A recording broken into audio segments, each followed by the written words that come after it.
오늘 말씀은 사사기 19장입니다. 이스라엘의 왕이 없을 그때 에브라임 산지 구석에 거류하는 어떤 레위 사람이 유다 베들레헴에서 첩을 맞이하였더니, 일단 이 시작부터가 문제가 뭐였냐면, 또 이스라엘의 왕이 없을 그때, 즉 하나님을 왕으로 섬기지 아니하고 자기 좋을 대로 행하는 그 시기에 어떤 레위인의 이야기가 또 나오는데요. 그 사람이 첩을 맞이하였어요. 이것은 레위인에게도 허용되지 않은 일인데, 일단 시작부터가 이렇게 시작이 됩니다. 근데 그 첩이 행음하고, 그러니까 결혼한 자기 남편이 있는데 그 남편과 동거하는 것이 아니라 다른 사람과 행음을 한 거죠. 그리고 남편을 떠나 유다 베들레헴 그의 아버지 집에 돌아가서 거기서 넉 달 동안을 지내매. 그래서 남편에게 이제 해코지를 당할 걸 염려했던 건지 어떤 건지 모르겠지만 남편을 떠나서 자기 친정 집에 갑니다. 그의 남편이 그 여자에게 다정하게 말하고 그를 데려오고자 하여 하인 한 사람과 나귀 2마리를 데리고 그에게로 가매 여자가 그를 인도하여 아버지의 집에 들어가니 그 여자의 아버지가 그를 보고 기뻐하니라. 그의 장인 곧 그 여자의 아버지가 그를 머물게 하매 그가 3일 동안 그와 함께 머물며 먹고 마시며 거기서 유숙하다가 넷째 날 아침에 일찍 일어나 떠나고자 하매 그 여자의 아버지가 그의 사위에게 이르되 떡을 조금 먹고 그대의 기력을 돋운 후에 그대의 길을 가라 하니라.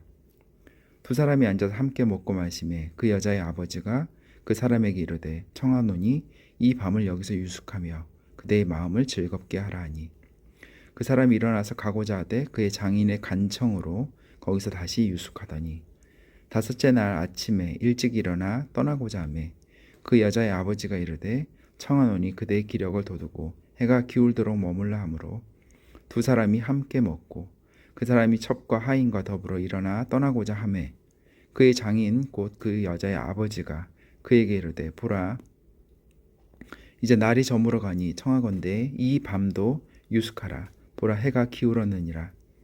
그대는 여기서 유숙하여 그대의 마음을 즐겁게 하고 내일 일찍이 그대의 길을 가서 그대의 집으로 돌아가라 하니 그 사람이 다시 밤을 지내고자 하지 아니하여 일어나서 떠나 여부스 맞은편에 이르렀으니 여부스는 곧 예루살렘이라. 안장 지운 나귀 2마리와 첩이 그와 함께 하였더라. 그들이 여부스에 가까이 갔을 때 해가 지려 하는지라 종이 주인에게 이르되 청하건대 우리가 돌이켜 여부스 사람이 이 성읍에 들어가서 유숙하십시다 하니 주인이 그에게 이르되 우리가 돌이켜 이스라엘 자손에게 속하지 아니한 이방 사람의 성읍으로 들어갈 것이 아니니 기브아로 나아가리라 하고 이것으로 보건대 아직 그때는 예루살렘이 이스라엘에게 정복되기 전 상황인 것 같아요. 그래서 그 주인이 아니야 거기는 아직 이방인들이 거주하는 곳이잖아. 그러니 나는 거기 가지 않고 기브아 우리 이스라엘 민족이 있는 곳으로 갈 거야 라는 거죠. 또 그 종에게 이르되 우리가 기브아나 라마 중 한 곳에 가서 거기서 유숙하자 하고 모두 앞으로 나아가더니 베냐민에 속한 기브아에 가까이 이르러 해가 진지라. 기브아에 가서 유숙하려고 그리로 돌아 들어가서 성읍 넓은 거리에 앉아 있으나 그를 집으로 영접하여 유숙하게 하는 자가 없었더라. 이때 당시 고대 근동 사회는 사실 여관이라고 할 만한 것들이 많지 않았죠. 그래서 그리고 그 당시 풍습은 이렇게 손님이 오면 그 마을이 손님을 그대로 내버려 두는 것은 그 마을의 수치였어요. 그래서 손님을 잘 대접하는 것이 그 마을의 그 당시 고대 근동의 그 전통이었는데 아무도 그를 영접해서 접대하고 자고 가게 하는 사람이 없었다는 거죠. 저녁 때에 한 노인이 밭에서 일하다가 돌아오니 그 사람은 본래 에브라임 산지 사람으로서 기브아에 거류하는 자요 그곳 사람들은 베냐민 자손이었더라.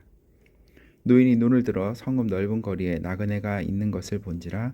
노인이 묻되 그대는 어디로 가며 어디서 왔느냐 하니 그가 그에게 이르되 우리는 유다 베들레헴에서 에브라임 산지 구석으로 가나이다. 나는 그곳 사람으로서 유다 베들레헴에 갔다가 이제 여호와의 집으로 가는 중인데 나를 자기 집으로 영접하는 사람이 없나이다.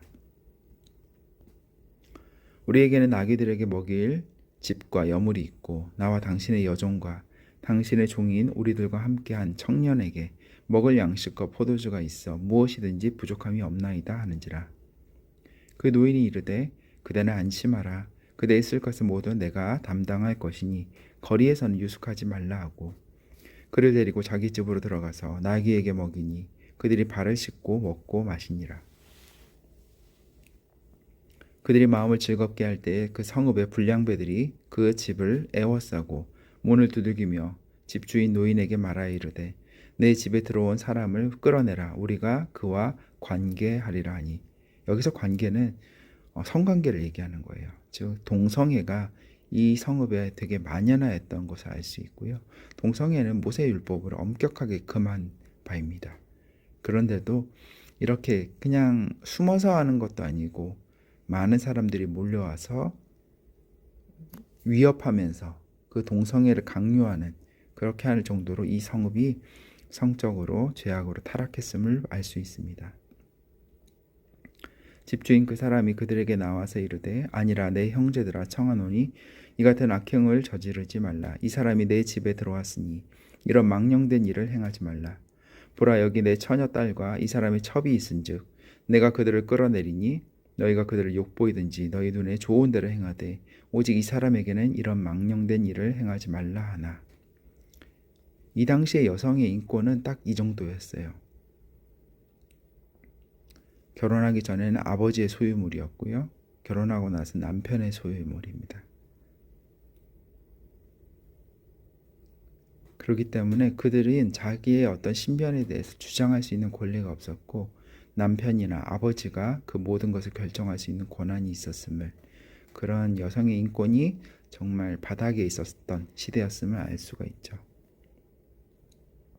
무리가 듣지 아니하므로 그 사람이 자기 첩을 붙잡아 그들에게 밖으로 끌어내매 그들이 그 여자와 관계하였고 밤새도록 그 여자를 능욕하다가 새벽 미명에 놓은지라. 동틀 때 여인이 자기의 주인이 있는 그 사람의 집 문에 이르러 엎드러져 밝기까지 거기 엎드러져 있더라.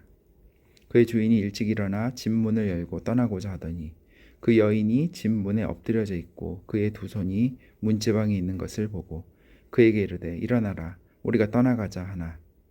정말 너 괜찮니? 이렇게 물어보지 않고 정말 야 이제 갈 시간이야 가자, 이렇게 얘기를 하죠.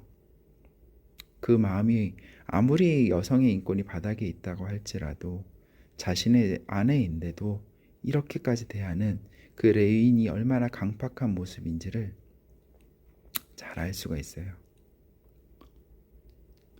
그에게 이르되 일어나라, 우리가 떠나가자 하나 아무 대답이 없는지라. 이에 그의 시체를, 아마 너무 많은 폭력과 시달림에 당해서 그 첩이 밤사이에 죽은 것 같아요.